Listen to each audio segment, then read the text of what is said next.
Hey guys, good morning, नमस्कार, सत श्री अकाल, अस्सलाम वालेकुम। मैं यास्मीन। भाषा को लेकर मैं कुछ बोलना चाहूँगी अपने यूट्यूब चैनल के माध्यम से। कुछ दिनों से आप लोगों ने देखे होंगे सोशल मीडिया में भाषा को लेकर विवाद चल रहा है। हिंदी भाषा को लेकर भाषा भाव के आदान प्रदान के माध्यम को हम भाषा कहते हैं। हमारे भारत में टोटल 22 रिकॉग्नाइज्ड ऑफिशियली भाषाएं हैं संविधान के हिसाब से, जैसे Hindi, Marathi, Gujarati, Urdu, Tamil, Kannada, Malayalam and also others. और हिंदी, मराठी, संस्कृत ये सब एक ही लिपि से आती है। मैथिली लिपि ये सब एक ही लिपि से आती है। सभी की लिपि एक है, वो है देवनागरी लिपि। और उर्दू भाषा की जो लिपि है वो फारसी है। तो भाषा को लेकर मैं बोलना चाहती हूँ कुछ। इनमें से हिंदी भाषा को राष्ट्रीय भाषा कहते हैं।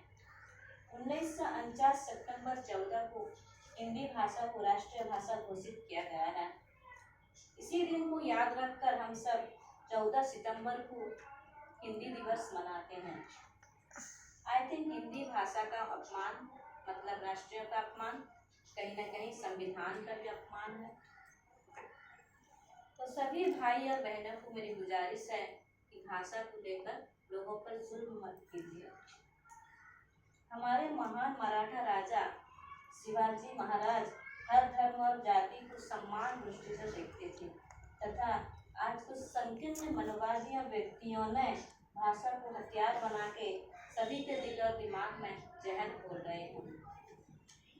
आज अमेरिका वर्ल्ड का सबसे पावरफुल और रिचेस्ट कंट्री है।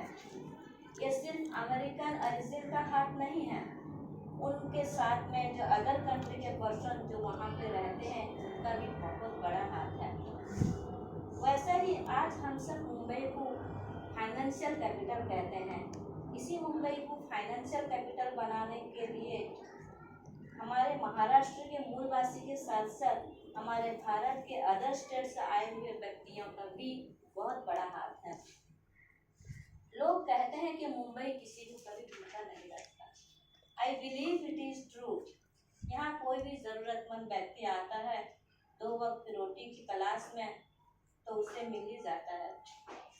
कभी आपने लोअर मिडिल क्लास की परेशानी भरी जीवन को देखा है?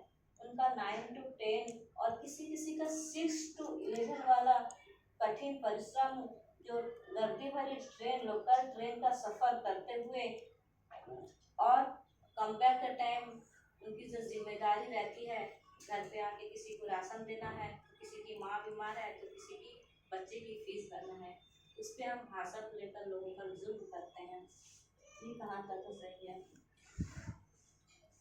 ये सबको समझ में आता है कि ये एक पॉलिटिकल खेल है।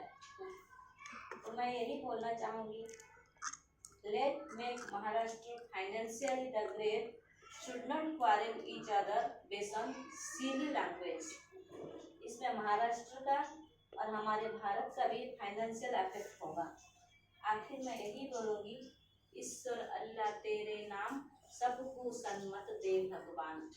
हम सब भारतीय हैं, अपनी मंजिल एक ही है, हाँ एक ही है, वो एक ही है। और डॉक्टर इकबाल की वो ब्यूटीफुल गोल्डन वर्ड जैसे उन्होंने बोले हैं, मजहब नहीं सिखाता आपस में बैर रखना, इसी तरह भाषा नहीं सिखाता आपस में बैर रखना। हिंदी यहाँ वतन है, हिंदू सिता हमारा। जय हिंद, जय भारत।